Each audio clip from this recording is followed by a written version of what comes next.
5th, 2019. Let's get ready to podcast. There it is. It's Saturday morning. It's that music. It means it's time for Ask the Podcast Coach, where you get your podcast questions answered live. I'm your host, Dave Jackson from the schoolofpodcasting.com. And joining me right over there, you can find him at podcastingservices.com. Joel Sharpton, how's it going, buddy? Man, I'm doing so good, Dave. I'm so excited that you invited me on. Well, it's one of those guys. I know you, but it's always in like 10-minute increments at different events. You roasted the crap out of me a couple years ago. That was great fun at Podfest. And I was like, you know what? And I'm listening to your show. Speaking of that, where can people find your podcast? So you can find all the podcasts, as you mentioned, propodcastingservices.com. That's my business website. I got all my shows listed there as well. But the one you're talking about, I'm assuming, is Always Listening, Podcast News. That's the show I've been doing. I was actually trying to think the other day. We're creeping up on 5 years, I think, for that show total. We're over 4 somewhere now. It was originally called Pod on Pod. That's how we started it. And we did podcast reviews, me and my buddy Josh. And then we evolved and always still doing podcast reviews. And then eventually he kind of retired from podcasting. And now Jay Soderberg, Pod Vader, formerly of Voxnest, now with the Locked On Sports Network. He is my co-host, and we do a weekly look. It's sort of, honestly, here was our pitch when we talked about it. We said, we need to do the new media show, but with younger people. Nice. So we're just Todd and Rob, except we don't have quite the experience that they do. Jay is a little closer to those guys than I am, but combined, we've been in radio for like 30 years, the two of us, or more now, and podcasting more than 2 decades between the two of us. So we love to talk about the latest news and commentary, and then try to break it down like you do.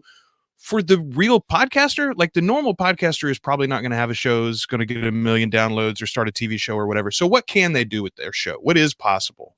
How do you make a better show without hiring Gimlet Media, et cetera, et cetera?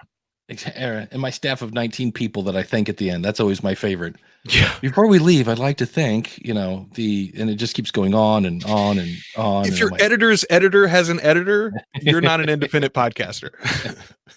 It's the way it works. But yeah, the thing I like about it is you guys you will comment on the story that I wanted to read, but didn't get a chance to.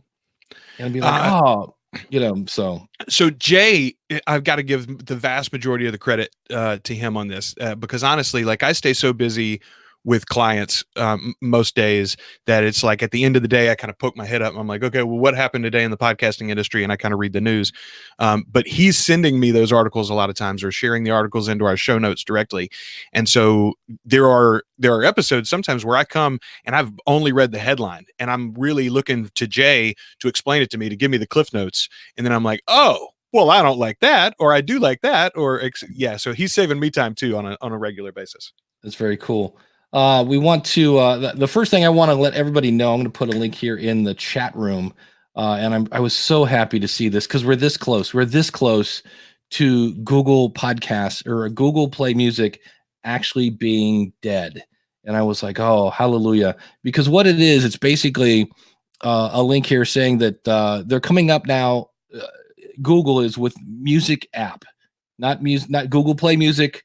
I think they're calling it YouTube Music. No. Yeah, YouTube Music. Which that makes me wonder, Dave, to get the best out of this, do you have to have a Red subscription? YouTube keeps, God bless. The only thing I don't like about YouTube is that every single time I use it, they promote and say, click this link and become a subscriber. Don't you want to do your free trial? No, I don't. I don't want another subscription. Yeah. But to get the best out of YouTube Music, are they pushing everybody into the subscriptions, or are they backing off of that, do you think, a little bit?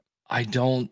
You know what? I'm with you. I kind of like, don't know, but I just know for me, I've hated Google Play Music. Most people don't realize this. Google Play Music was never released globally. It's North America only. And this week, I probably had about 6 people who have perfectly fine feeds try to submit their show to Google Play Music. And for whatever reason, it wouldn't see their image. And their image was fine. It was in spec. Everything's fine. It's just not working. And we're like, and if this doesn't get fixed, that's going to be another sign. We just wish that they would like just come out and say, "Oh, but okay, while you weren't looking, we took Google Play out behind the barn and just two to the head, and it's gone." Because they just killed. It was a local bulletin. Google Bulletin was a thing they rolled out in Nashville and Oakland. And I don't know if they went anyplace else, but it was supposed to be this thing to like a hyper local blog idea was the idea for it. And they just killed it. Because I was always like, I was in Nashville when they rolled it out. And it was funny because it was me and Chris Krimitsos. And there's this big Google booth. And I'm like, hey, Greg, what are you guys doing? Like, oh, we're rolling out Google, whatever the heck the name that I can't remember it now. Yes, it'll come to me. And they said, do you want to sign up? And I go, no. And they're like, what? And I'm like, no. I said, just Google the phrase Google Graveyard. I said, it sounds like a great service. I said, but anytime I get involved with something with Google that I like, I said, you guys kill it. And I go, so Bulletin. I go, why would I sign up for Bulletin? And I walk away and Chris is like, hey, Dave, why don't you tell them how you really feel? And I'm like, well, and here they killed it. So I'm hoping, mainly because people still think Google Play Music and Google Podcasts are different. They're not. It's two separate things. Google Podcast it's global. It's out there. I just hate the fact, and I'm hoping I really gave them an earful at Podcast Movement. This whole like, oh, just put your podcast up there and we'll find it. I'm like, no. I was talking to the guy. And I go, you're in a room here of people that about 95% of them are kind of control freaky. And I go, and I said, and from a support standpoint, if somebody leaves Libsyn and goes to whoever, I go, there's no way to tell what you're using as the source. I go, you got to kind of have a tool for the end user, but also the support staff. And they're like, oh, like they never even thought about that. I was like, oh, crazy. So yeah, they've got to get a submission space. There has to be a place where I can just put my RSS feed and say, does this meet your standards? And if not, why not? What do I need to do to fix it? I'm having that on a much smaller scale than you, Dave, but I'm having that exact same problem from clients now. And I've got a couple of clients that have been out there, have podcasts for months and months, still aren't on Google Podcasts. And it's like, why exactly? In some cases, I can point to, they don't have a website for their podcast set up. And I'm like, that's going to make it a lot harder. It's not impossible that way. Right. But it makes it much more difficult. You have many more hoops to jump through, and there are less triggers or levers that I can pull as your producer or consultant to try to help you get in there if you don't set up your website. It's one of the big reasons why Todd's banging his drum all the years, Todd Cochran, about have your own domain, have your own.com. Well, this is one way where he really went out. Honestly, it's the only way to sort of guarantee that you can get into Google Podcasts. I will say, Dave, for me and my clients, we've already abandoned Google Play Music submission like long since. I don't even mention it now to new clients onboarding. I don't even suggest, and if they bring it up, I immediately say it's deprecated. It is deprecated. It's just not dead yet, right? Apple does this all the time. They already deprecated what the summary, the iTunes summary thing. Yeah. But that's not dead yet, technically. It's not dead yet. Yeah, exactly. It's only mostly dead. Right. So I don't know. I'm excited about this. I will say, for me, okay, so I've moved all my shows now recently to Captivate.fm.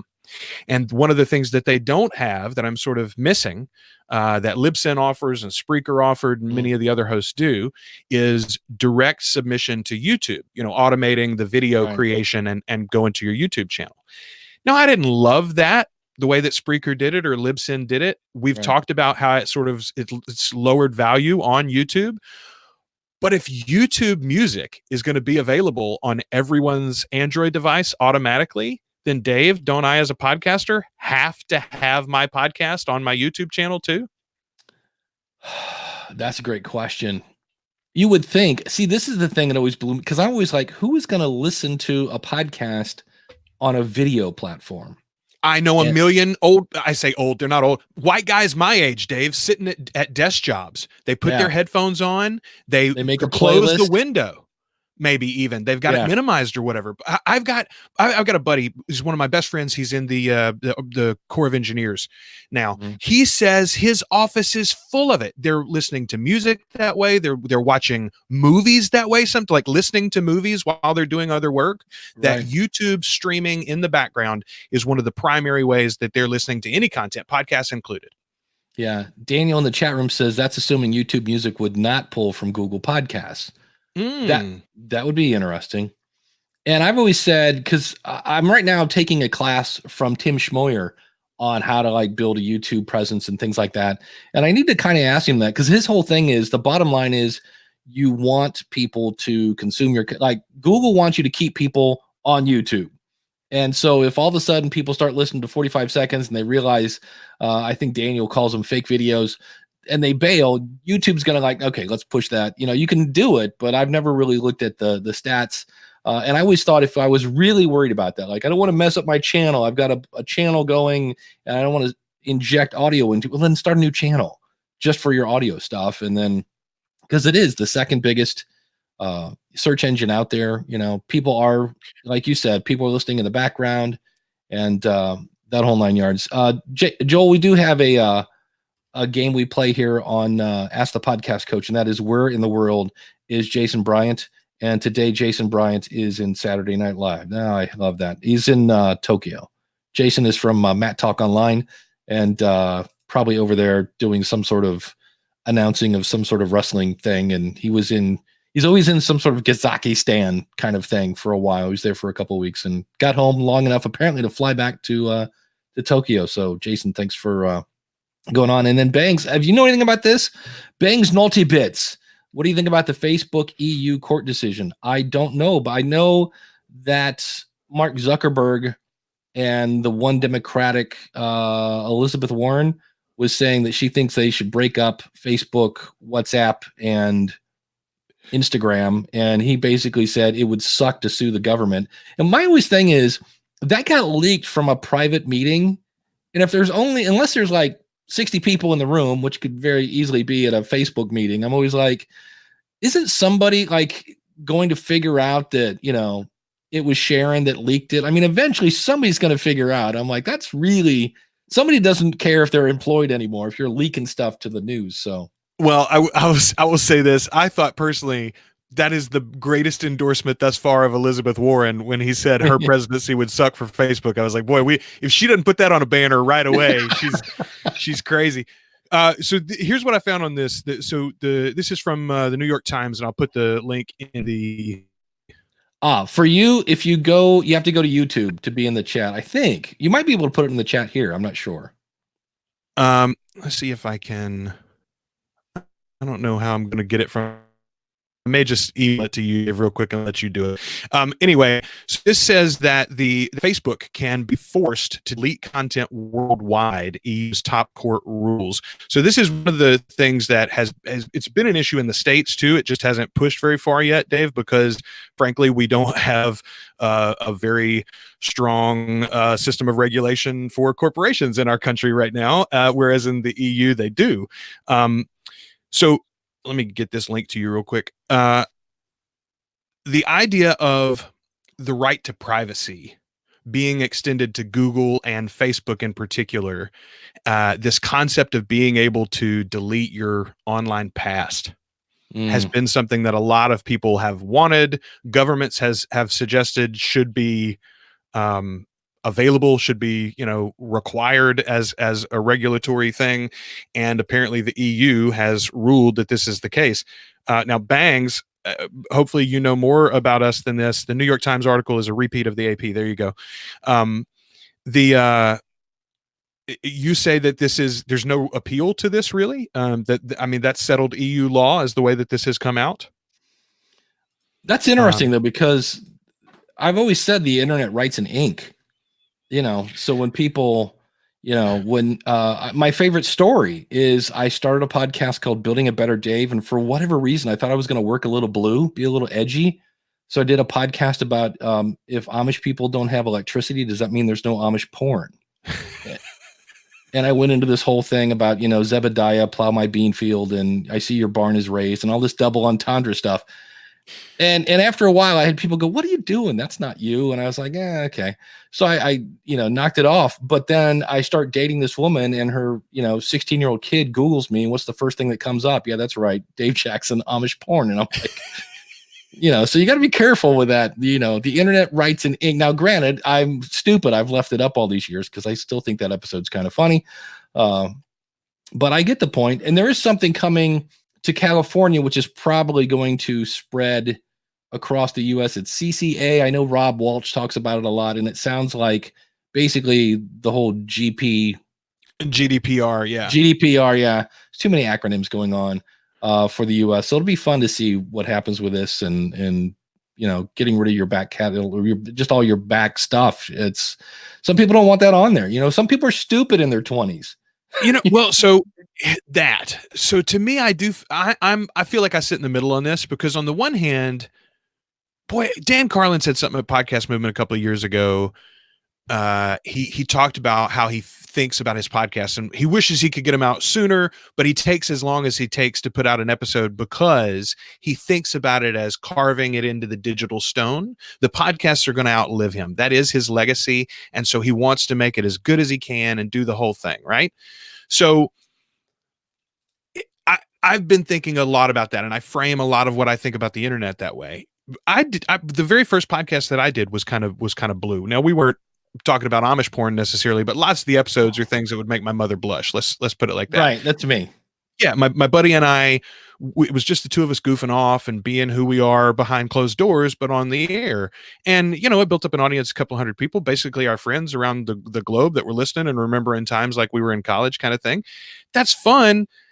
Is it who I am? Well, it's a part of who I am, honestly. Right. And so all of that stuff lives on YouTube. For me, it's like, it's there on the YouTube channel. You can go find it if you want to. It's not impossible to find, but at the same time, I don't promote it anymore, Now, if Facebook and Twitter and YouTube had existed when I was 16, ooh, I really would like to have the option to get like a reset button at 23 or 24. Right? I mean, I think that is justifiable. I think there is something about our society as we evolve into this constantly online and available and connected existence, even at very young ages. Like, we need our kids to be online because their lives are going to be online. So they got to get used to it. But at the same time, I mean, we talk about it with relationships all the time, right? Your brain isn't fully formed until you're like 24, 25 years old. Oh, yeah. And so you fall in love at 17, and then you make decisions that are going to change the rest of your life because you got a little undeveloped monkey brain. Well, like, maybe we should give those kids an out for the stuff that they posted on Facebook too. I can't remember the guy's name, but there was a guy who did a fundraiser recently, like raised a ton of money. And then like 2 or 3 weeks after the fundraiser came out, somebody found like a homophobic thing that he posted 6 years ago or 7 years ago or something. It's like one thing. He made one homophobic joke because he was a 17-year-old dummy. Idiot, like, yeah. I mean, Dave, did you ever say anything was gay in a negative way when you were young? I mean, I know I did. Like, when we know better, we do better. And I think that we all should give each other a little bit more grace for being able to make that progress in our lives. But again, this question, maybe for kids, maybe we do need a button, like just dump it. Hey, okay, It turns out you were a doofus and you figured it out. The man that started the conversation has come on to chime in on the Mr. Naughty Bits has joined us. Hello, Dave. How are you? How are you? Good. How are you? I cannot complain. I'm going to completely ignore the right to be forgotten stuff. It is so wrong, so wrong. I'm not going to touch it, but no, the people that would take advantage of that are the people we desperately need to know did something 5 years ago before you get hired. The only people that will take advantage of this are the people that are hiding their previous records. No, I don't care. And realize I'm all for not holding people's past against them, but no, right to be forgotten, having a legal gun pointed at your head saying you can't point out that this person touched your sister 10 years ago and they're running for political position. Sorry. That's a separate issue, though. It's wrong in many ways. The EU See, court decision. This hit the equivalent of the Supreme Court in the EU. A politician was called a name on a Facebook post. Hmm. The government of Austria is ordering Facebook to take down that post worldwide. It went to the Supreme Court equivalent in the EU. Any EU country can order any online service to take down anything worldwide now based on this court decision. This means that they could contact you at Libsyn, Dave. And you're not an EU company, unlike, say, Spreaker, who works in the EU. right. That's a jurisdiction thing. This says if Libsyn does business with In the the EU, Yeah. broadcast into it, you are under their laws, and you have to take down anything any of their governments say. If the Romanian president is upset, Well, you have to take it down. have you ever watched Last Week? What is it? It's Last Week John- Tonight. Yeah. Anytime they play a clip of somebody being stupid in Parliament, they can't show that in the EU, and they find the weirdest, most bizarre videos. One they had Gilbert Godfrey was, I don't know, reading something. He was reading like a children's story or something. It's just in the UK though, Dave. So they Yeah. can show it in Italy and Spain, but in the UK Right. they can't show Parliament Yeah, in a so comedic setting. yeah, so that's I thought was hilarious, but it's kind of an extension of that where they're now saying, nope, you can't. Nope, that's got to go. No, I don't like him that he called me a flaming C word that I can't say in America. You know, Well, the BBC and other networks got around something like that back when the IRA was bombing people and killing children by having the person doing their interview and an actor reading their transcript live in place of the person's voice back in the day. But that's beside the point. Somebody called an Austrian politician a name. Now that's being forced to be taken down worldwide. And this applies to podcasts just as much as it applies to Facebook. It applies to Reddit posts. It applies to almost anything where there's a reasonable connection to any of the EU countries. I mean, Well, it's effectively what the Chinese government does, right? Except Yeah. they're shooting people at the moment. Well, no, but I meant specifically on this issue. Yes, you're right. The Chinese government is not the EU. That's not what I'm saying.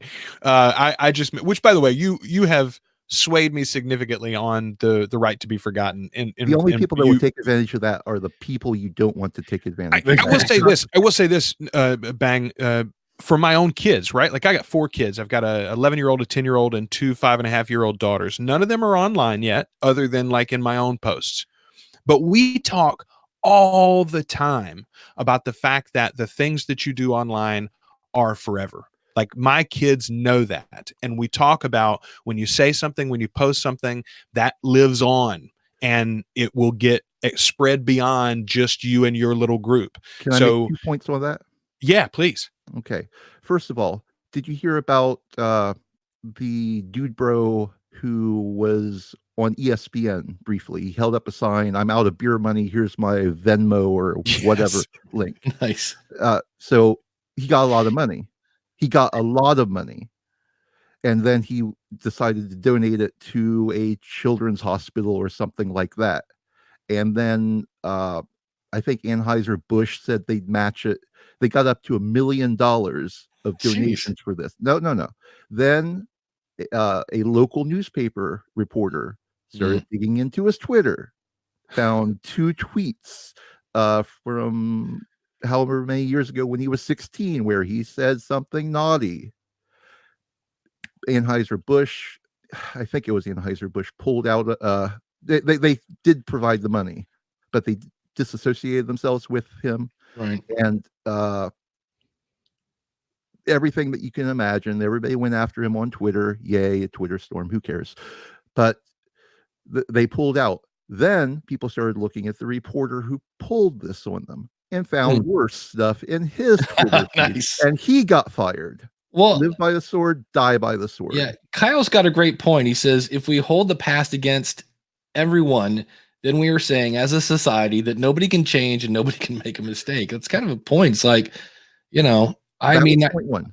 yeah, The point two, for your children, the default advice you give young children: don't use your name, don't use your address, don't put your real age in. There are bills in California, for example, that would remove anonymity, and you would be forced to use your real name because people are getting harassed and get their feelings hurt online. And this would attack your children's right to have privacy in this manner. Well, anytime the government starts getting involved with this, the second order consequences are worse than what they're trying to solve.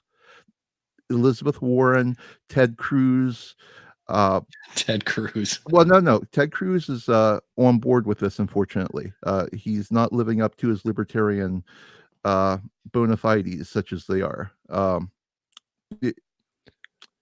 They are going after and looking to put into effect certain laws that will affect distributors of content, such as podcasts. And Warren, the moment the government has a say in what you're going to do, 4 years from now, that's going to change, and it's not going to change in a direction that will make us happy once the law is in effect. We may like it now, but what happens 10 years from now, 15 years from now, is entirely different. Yeah. If the government put a law into effect 20 years ago, I don't want that internet. Bangs, have you ever thought of starting a podcast? Because you always come in with these great tidbits and stuff. Have you ever thought of starting a podcast to spotlight all these kind of stories? My name's not really Bangs. Well, I knew that. There's a reason for that. You know what? Well, you know what? We were talking about this. Where was I saying? You should come up with, because Bang's naughty bits. It sounds, sometimes it may, like, on one hand, obviously not your real name. You mean the SEO's bad on it? Well, I was saying, you might want to come up with, conspiracy corner. No, that's not even accurate either. But things you should think about.com or whatever. So, well, or tech legal issues. Like honestly, the here, I will say this. Here's one thing that I think you and I agree on. Absolutely. It is difficult for regulators and government officials to contemplate and regulate technology that they don't themselves understand. I will agree with that. I disagree, though, that leaving it to the Zuckerbergs and the Bezoses of the world is a good idea. There's always another Zuckerberg around the corner. Well, no, that's what I'm saying. Like, there's always another one, and those people, I like both of them in some ways, and both of those, I don't mean to call them out specifically as like evils, but what I mean is we can't leave society to Zuckerberg's whims, which is what we've done currently for the last few years. Honestly, like Facebook has affected our civilization pretty dynamically and not in a positive way. I think basically everybody agrees on that. My kids agree on it and your grandparents agree on it, right? Like everybody thinks Facebook has done ill, even the ones that are using it.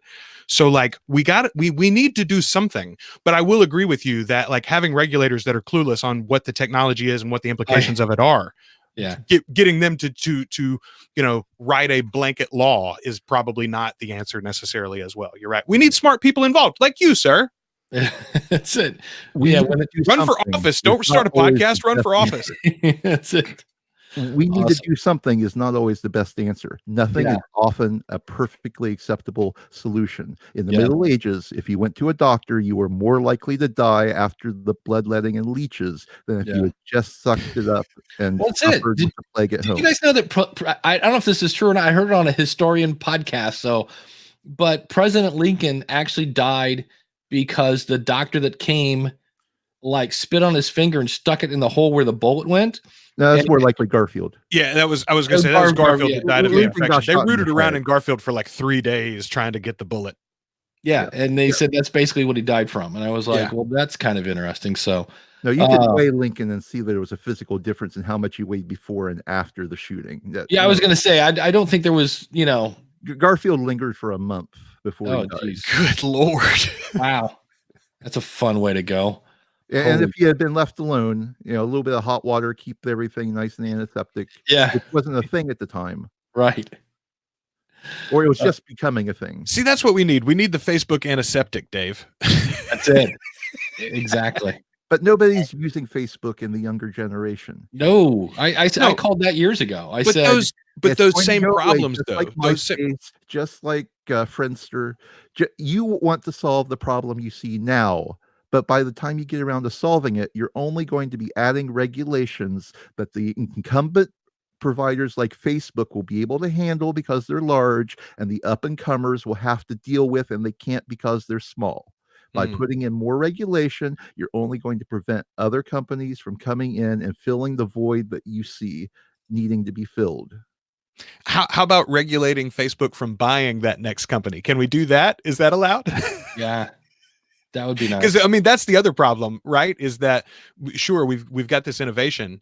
Instagram was working on a very different model, for instance, and then they got purchased, and now they are Facebook's model, and they're part of the conglomerate. So, like, that's what WhatsApp, the same thing. WhatsApp was a very different system as well. Now isn't. It's part of the Facebook system. Fun. There are lots of examples like that.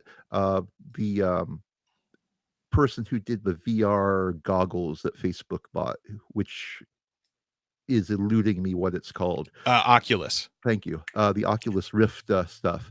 He got forced out because he said something nice about Trump 3 years ago, which is illegal if he had been officially booted.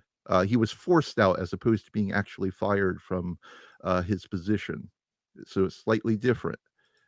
In California, you actually can't be fired for your political opinions, but you don't get fired, you get forced out. Same thing happened to Ike at Mozilla.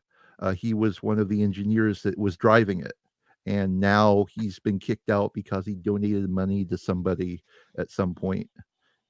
Somebody found out, all the California type people came in and piled up on him, and because of the culture, he got kicked out. Now there's a marketer in charge of Mozilla. Yay. And marketers ruin everything. Well, do they? So I'll say that. Let me give you two quick examples from real life for me that just happened in the last few weeks that don't have anything to do with podcasts. We're not talking podcasting this morning anyway. Well, but I mean that this idea of having real world consequences, it happens. One of my co-hosts on one of my shows, we do a religious show. She worked in adult education, and the organization that she worked for fired her or let her go or forced her out, or however you want to, whatever the terminology they use. They let her go this week. Yeah. Dude, she got given her pink slip this week because of some comments that she made publicly on Facebook and Twitter and our podcast too, for that matter. But I think Facebook was the offender in particular that got screenshotted and shared about an organization that they align with. She had some negative opinions of a pregnancy crisis center that they threw a party with, and didn't have anything to do with their mission, wasn't in her office hours, wasn't in her official capacity, et cetera, but the right donors to both organizations were bothered, and so that decision was made. I'm on a church board. I'm on a board for my United Methodist Church. I'm on the Staff Parish Relations Committee, which is responsible for taking care of our pastors and helping to understand the needs of our congregation as it regards our clergy members and future appointments, et cetera, et cetera. I've been doing that for 3 years now. This year in particular, we had some kerfuffles in the church. There were some people that were upset about some different decisions that have been made.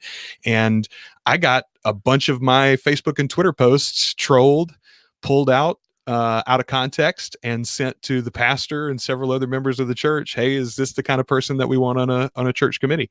Now, here's my thing. You said your name's not Bangs, but I don't know what your name is, so I'm going to call you Bangs.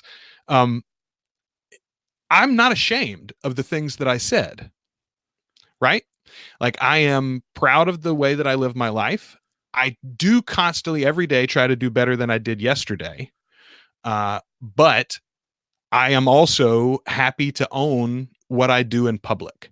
Right. And I was happy to own the consequences of that. If the committee at large felt, or the church at large or whatever, felt that I needed to be removed from the board for that, I would have disagreed with them, but that would have been okay. I wouldn't have picked a fight about it. My co-host was upset about the organization's decision to let her go. And she's real sad that she can't continue to help those adult learners that she was helping on a daily basis. Now they're going to be stuck with subs for who knows how long. But she stands by what she said. She meant it when she said it. She's happy to be who she is in public and say the things that she believes. And so that's what I would counsel anybody starting a podcast, starting a blog, posting on your Facebook, posting on your Twitter. Don't be unnecessarily mean. Dave, you in the pre-show, what were we talking about? We were talking about being catty for no reason, right? Right. Don't be catty. But like, if you think a thing, say it. Be willing to live with the consequences of saying it. That's it. It's freedom of speech. It's also freedom of consequences. In our church, our pastor says all the time, we all live under the law of 2 feet, right? At any moment, you can get up and walk away. If you're listening to my podcast, if you're reading my blog, there's a whole internet out there for you. If I'm not for you, feel free to move elsewhere. But like, and it's the same thing with, I mean, I live in an at-will state. You know, employment in Louisiana is at will. You can terminate in Louisiana for any reason you want to, right. And you don't have to give explanation. And there's basically no protections for employees. So that's something you just have to live with. Yeah, it's going to be fun just to see how it'll be fun to watch. So thanks, Bangs, for bringing this to our attention. You guys have a great day. Yep, You we'll too. See you. Speaking of people that are not afraid to stand up and say nice things, I want to give a shout out to some of our awesome supporters. If we're talking about awesome people like the teacher's pet, Anna T is actually, I think she's got episode 1 ready to launch. So this is that one level where you can come in and get one-on-one consulting.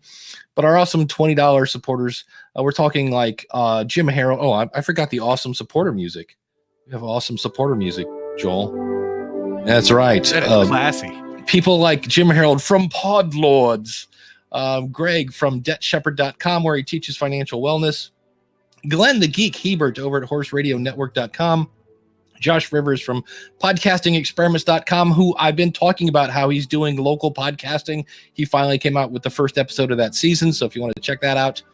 Max Trescott up in the air at aviationnewstalk.com, Shane from Spybrary, and Carrie Bond from keywestperspective.com/podcast, where she does the Key West Perspective podcast. Carl White in Carl White's Life in the Carolinas podcast. You can find him at lifeinthecarolinaspodcast.com. And Kim Craggy from Toastmasters101.net. Jay Cleveland Payne still working on the website, morebettermedia.com, but the minute that's up and about, we'll have a cool picture to show there. But I love the fact that Jay Cleveland was like, hey, you know what? Send people over there, because in the future, when you hear this in, I don't know, March of next year, you'll know to go to his website, morebettermedia.com.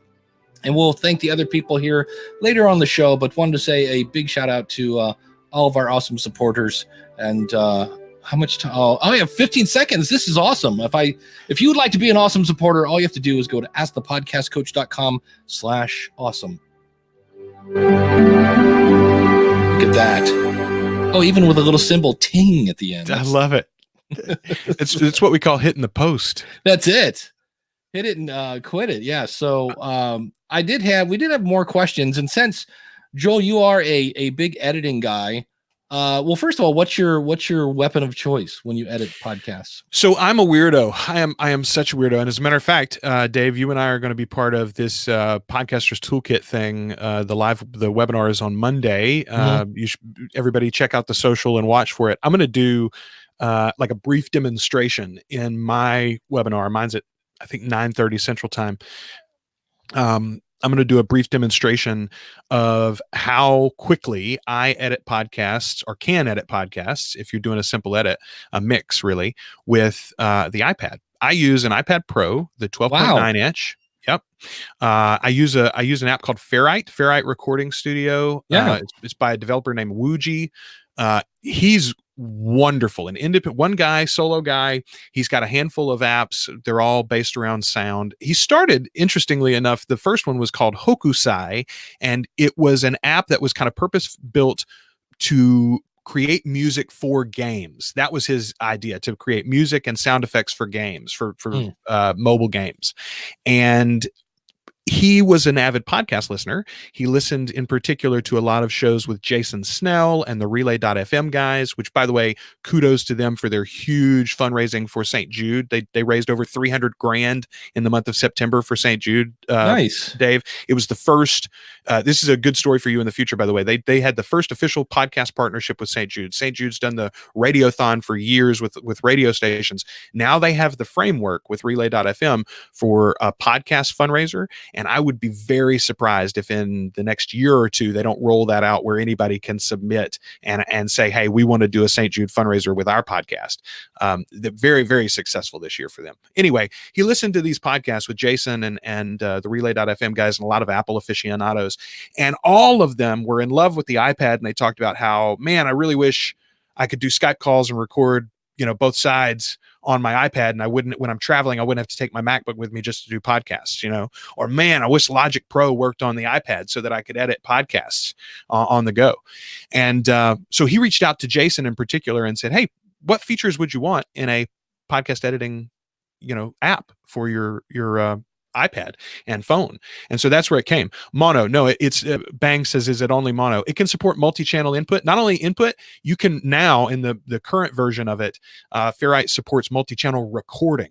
I think in the app, it records up to 8 channels. If you have so you have to have an interface to get that, right? You have to have something into the iPad to get the 8 channels, but I believe it'll do 8 channels natively. Now, if you have a device who has 16 or 30, I don't know what the limit is for Ferrite for total channels. I personally have edited projects with like 16 or 18 channels, tracks. So now, it is incredibly capable. With your finger, pencil, and keyboard. So here's the situation where I was personally at. I had used Ferrite since it first launched. I'd tried it and I'd used it in particular. I'd be on the road and I would use it to do voiceover demos. I would say, hey, I've got an audiobook that somebody wants me to audition for. I'll record it in my hotel room, edit it real quick, and put it up online. It couldn't do podcasts for me anyway, for a couple of reasons in the beginning. But as it developed, as it kept rolling out updates, and then particularly as the MP3 spec died, as it not died, but as it rolled into the public domain or whatever, as the copyrights expired, he was able to incorporate it directly, so you can export MP3s directly. It does chapter support, image support. It's got strip silence, which is so I was coming from Adobe Audition, and Adobe Audition at the time anyway did not have that function. There were some things that you could kind of get it, but Logic Pro has had this for years. You open up, like, let's say you have 2 tracks, Dave. You've got, you on one side and me on the other. There's a whole bunch of silence on Dave's tracks. There's a whole bunch of silence on Joel's track. 2 clicks and I can remove all of that silence so that I just have chunks of sound, right, that are all lined up appropriately. And then you can go through it, edit it, and continue to line it up, pull the whole project forward as you cut things out. Just makes it super easy. In particular, if all you're doing is mixing a show, if you're basically live to tape and you're putting in the intro and the outro, you can, honest to God, Dave, from recording to publishing, 3 minutes, 5 minutes, maybe, depending upon how fast your internet is. Wow. Super, super fast. Patents expired. Exactly. So USB-C cable, Daniel says he's looking for a USB-C cable. Does anyone have one I can borrow? So let me tell you something, actually. I got, for the new iPad, the iPad Pro has USB-C cable. So I got a USB-C to USB-C cable, and that's what I use when I want to use this ATR 2100 directly into it. And then it's actually downstairs because I've been recording with my wife, but I use the ART USB Dual Pre. That's my audio interface to channel input. And there is a USB-C to USB-B. I think it's the big plug, like for printers, the big USB plug. That's what goes into the back of that ART USB Dual Pre interface. So I got one of those cables, Daniel. And so I have both of those. And so I can record straight into my iPad from anywhere. The only thing that I use my Mac for now, I do have a Mac Mini. That's what I'm on right now. The only thing that I use that for is Skype calls, basically. And I do some Skype calls for reality TV production company, these initial Skypes. And so I need Ecamm to be able to capture high quality video from their end, and other than that, I'm all iPad these days. I do all of my editing on it personally. I do all of my clients editing on it, and not just the editing, but I also use it for all of my business management, like Trello. You sent me a Trello board for this show, right? I manage all of my shows in Trello, all of my client shows in Trello. All of that's the app's great on the iPad, but also in iOS 13, which just rolled out, and iPad OS 13, Safari, mobile Safari, is now a full web browser. So any website in the past that you had issues, it worked fine for Squarespace. It works fine for, I'm trying to think of something like YouTube. The YouTube app would always give you like the YouTube mobile version. It gives you the full version now, the desktop version. You can upload and edit videos in your YouTube channel from mobile Safari now. So since they've updated that, it's really, really handy. I think I only have two USB. Daniel says, I think I only have two USB-C cables, and the one connected to the RCP is wired through my desk. So that is the one thing about the new iPad is the USB-C, switching to USB-C cables. But I find it's a much better standard. It's way better than Lightning, and now you don't have to buy the adapter. You just buy the cable. Amazon makes USB-C cables that go to everything. USB-C to USB-A, USB-C to USB-B, USB-C to micro, et cetera, et cetera. And pay attention to that when you're at Best Buy. Otherwise, you will go to buy one of these, which is the old. This is the old headphone jack to whatever that is. Is that Lightning? Yeah, it's just the good old. I just call it an Apple thing. Yes. And I bought a regular headset to USB-C and got home and went, it looks similar, but it's not the same thing. So if anybody needs one, I got one for free. It's like, yeah, great. That's not going to work. So. Bangs mentions that USB-C does not mean fast necessarily. Yeah. That it's just a form factor. He's right. However, and that's again something that you should look at. So like this cable, for instance, so this cable is USB micro on one end. I don't know if that's going to be seen, but that's the one that goes into the ATR 2100, and then USB-C on the other. So this is a USB 2.0 cable. There's nothing fast about this cable at all. However, I do have true USB-C to USB-C cables, and I think it's so weird, Dave. You got to read the label, but like the spec says USB 3.1 Gen 2 or something like that, and there's like 3 different standards for how fast the data can move. But I do have, because again the iPad now can connect, and the iPhone as well can connect to external hard drives. So if you want to back up your stuff, you can plug in one of those fast cables, a USB-C cable on one end and a USB-C cable on the other, to a fast hard drive, an SSD hard drive, and you can really move data incredibly fast. Yeah, that's interesting, because I looked at, was it Ferrite? How do you say it?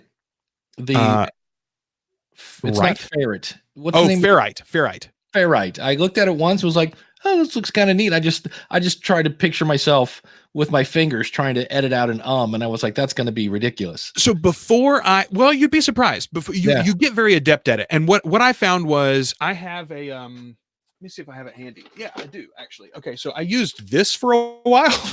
a USB gaming keyboard. Okay. And I had to get a little adapter because it is actually wired. I've got a little mini Bluetooth number pad. Let me see if I can get that in the frame there. Yeah, that one's very cool too. I spent like $20 on that, and you can connect those devices and then set up your keyboard shortcuts in Ferrite. One of the things that I love about Ferrite in particular is that the keyboard shortcuts that it supports are varied. So Dave, you can literally in the dropdown, you can say, hey, I'm coming from Logic, give me Logic's keyboard shortcuts. I'm coming from Adobe, give me Audition's keyboard shortcuts. I'm coming from, I think there's like 4 or 5 of those that are kind of standard. And then there's one that is like an open template. It's just blank, and you can set up the keyboard shortcuts any way you want to. Almost everything is addressable. There's a couple that are locked down by the system at large. Some of the command, like Command V and Command C or copy and paste, I think that you can't use those. There's a few others like that. But so what you do is you set those up for a like a mini number pad like that. Yeah. You can put all of your most commonly used features there. And then you have the iPad in front of you kind of propped up. You got your hand on it. You've got 5 fingers there to manipulate the audio physically. You got your keyboard shortcuts over here on the left hand. You can really fly through a piece of audio, even doing it that way. Now, when I switched to the 10.5 inch iPad a couple of years ago, I went ahead and got the first gen Apple Pencil, and the Apple Pencil support for Ferrite is just amazing. And I cannot tell you, Dave, how satisfying it is. Instead of spending an hour like crunchity crunch crunch, clickety click click, I'm carving audio, right? Like physically manipulating my audio. It's very rewarding, honestly. And again, there is a transition, no doubt about it. It will take you time to switch from one to the other, but that's true for any digital audio workstation. So for me, the issue that I had a couple of years ago, Dave, I was looking at, okay, my iMac was dying, and that's what I used Adobe on. I had this business that I just started, and I'm like, okay, do I want to go and spend $1,500 or so on a Mac that I don't really want? Because it was a weird time at the time for Macs that were in between generations, and I didn't love any of the models that were available. Or do I go spend like $800 on a really awesome iPad? And can I make this work on the iPad? And my thought was, let's go try the iPad. And if it doesn't work, hell, I'll sell it. I'll sell it, and I'll go over to the iMac again. And so I did. I was able to make it work. This was 2 years ago now, or a little over 2 years ago. iOS 11 came out in the summer, like the betas came out, and the 10.5 inch iPad had shown up, and I switched over fully. Now I've added in a Mac Mini when they came out with the last Mac Mini update, because it's a great device for streaming like this. It really is perfect, and it's a good companion to the iPad as well. But I updated to the big iPad. I got the 13 inch now. I've got the new Pencil, which is even better because it's harder to lose because it's magnetic, and it's easier to keep charged because it charges magnetically. I've got a 13 inch palette where my podcasts live, and I just paint them, And you tell all your kids, nobody touches daddy's pencil. Well, you keep that pencil in your bag or on the iPad. And hey, that's the other thing. I've got the Brydge keyboard, BRYDGE, and it's actually cheaper, Dave, than the Apple keyboards. So you get the Apple keyboard folio is what they call theirs for the iPad Pros. Right. And the 11 inch model, I think, is like 170, and the 13 inch model is like 200. Brydge keyboards, I got the 13 inch keyboard for 169, I think that's it. 100. So it's like $20 or $30 cheaper than the Apple stuff, but it's also like fully aluminum. It turns your iPad into a MacBook when you want it to be. And then the way that I use it most of the time, honestly, is like this. So it's in media mode, right? And that's great for watching movies. It's great for doing just what we were talking about, where the iPad's in front of me and I'm physically manipulating it. Right. I can't take my desktop with me to the kitchen and edit. I can't take it with me to the park and edit. I can't take it outside, but I can take my iPad anywhere. That's pretty cool. Interesting. Yeah, that was a long segment on Ferrite. Sorry, we didn't intend to talk about it like that. That's all right. But I'm a big fan. You think? Maybe? I see. You got me interested. So send the commission check to Joel Sharpton. I told the guy, I tell Wooji all the time, I'm like, you should put me on staff. Like, you should absolutely put me on staff. That's it. I do want to thank some more people here. I do this for the record. I should say this is going to happen from now to the end of the year. In the future, because what I do now is I thank everybody once a month, and I've said that's not going to be the case going forward. In fact, let me do this so we can actually read these. We got Frasley over at b-great.today. Jeffrey Hallish from Podnuts, that's with a Z. Jonathan Bloom from weeklyawesome.com. Michael Delaney from babymountainradio.com. Nick Suberling from CincinnatiSoccerTalk.com. Sean Park from Be Your Own Nerd. Jay Cleveland Payne. He gets a double dose. I forgot to move him from that slide because he went from 10 to 20. Our $5 people. Corey Finneran from IVNV.com. Chris Holyfield from IamSaltLake.com. Ed Ryan from Podcasting for Dummies. Eric Hunley from UnstructuredPod.com. Illiquity from TravelGlutenFree.me. Jason Bryan from MattTalkOnline.com. Jason from CUATX.com. Jeremy Dennis from transmissionspodcast.com, Jim Cullison, you may have heard of that guy, theaverageguy.tv, Jim Harold from Podlords, another guy that gets a double shout out. Dave needs to update his PowerPoint. Joel Salsihigh from stackingbenjamins.com, Kim from teachersneedteachers.com. That is new. So she gets, there we go. We get a little, do we have some applause for Kim? Yes, we do. So Kim Slusher from distractedlifepodcast.com, Master Cauldron from cauldronscript.com, Matthew from scottishpodcast.com, Michael Ray, Ross Brand from livestreamuniverse.com, Rob Griffiths from bedtime.fm, Troy Heinrich from blacklistexposed.com, Troy Price from frontporchstudios.com, and our last but not least, our $1 supporters, Alan Palmer, Adam Higgins from oddadoutpodcast.com. That also is new. So Alan, thank you so much for jumping on board here. Except I said Alan, and it's Adam. Anthony Arno from Route66podcast.com, Audio Dice Network at audiodice.net, Barb T USA at anchor.fm/BarbTUSA, Brandon Schultz at seahawkerspodcast.com, Bumble from maskme.org, Craig from ingleaspodcast.com, Craig and Brandon from floridafocus.podcast.com, Dave from Ottawa Works, Dan from based on a true story podcast.com, Dave over at thesoccersidelines.com, Ed Sullivan. That is actually the guy's name. I was like, wait, Ed Sullivan? I'm like, and now a really big show. Nobody knows who Ed Sullivan is anymore. He's from the soniccupcake.com. Emily Prokop, who you know from. She's from the storybehindpodcast.com, as well as Hate to Wait. Garrett over at utrmedia.org, Gary and Margaret, I should say, from beekeepingpodcast.com, the International Latin Podcast Awards at latinpodcastawards.com, James from creepykingdom.com, Jeff from that's with a Z, disneycoasttocoast.com, Jason from TV Times 3, Jay from potstirrerpodcast.com, John from soberspeak.com, Kyle from leveluptech.com, Lucas from triangletactical.net, Josh from onthebubblepodcast.com, Mark from resourcefuldesigner.com, Mike from createpоdatx.com. That's a podcast about the art of podcasting. Matt from Blue Ribbon Podcast, Patrick from the find him at bigseancepodcast.com. He was also just on Harry Duran's Podcast Junkies. Paul from fightingthroughpodcast.co.uk, Randall Black from, you guessed it, randallblack.com, Wild Davis Jr., Steve from earn.show, Sean Perrin from clarinet.com, Wayne from mediavoiceovers.com, Cody Sison, and last but not least, Zachary Webb from seriousabout.tech.com. So again, if you'd like to be an awesome supporter, simply go over to askthepodcastcoach.com/awesome. And thanks to everybody. I always run out of breath doing that. I'm like, oh God, geez Louise. So thank you very much.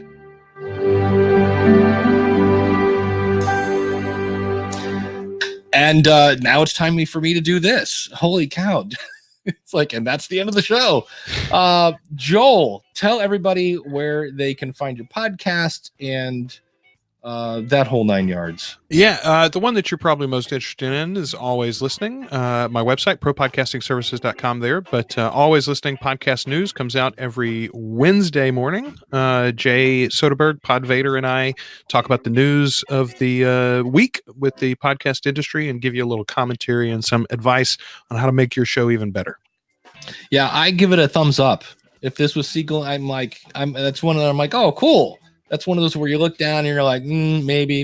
Because I listen to a lot of podcasts about podcasting, and that's one where I'm like, oh, one I actually want to listen to that's not talking about the 2100 and,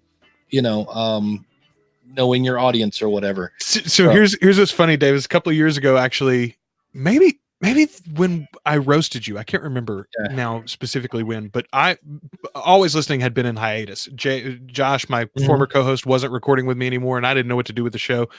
And you were banging on me. You were like, "Here you are, podcast producer. When's the last time you produced a podcast, sir? Why don't you start producing?" And I mean, I was putting out client shows every week, but I didn't have anything for myself. And that was a super fire under my behind. And I will tell you, like, I started doing some solo stuff, and then Jay said, "Hey, why don't we get together and do this?" And honestly, now I've got 3 podcasts I'm putting out on a regular basis. So it's all on you, man. Thanks for providing. Thanks for the push. kicking you in the butt. Yeah, thanks for kicking me in the butt. On the School of Podcasting this week, I will be talking about how to tell a story better and being super clear on what the heck it is you do. So if you're listening live, stick around for some post show. I don't know if Joel, if you knew that, you're sticking around for some post show. And we're here every Saturday morning. AskThePodcastCoach.com/live and stick around. I can't figure out which knob to turn up. This one. There we go. That was smooth.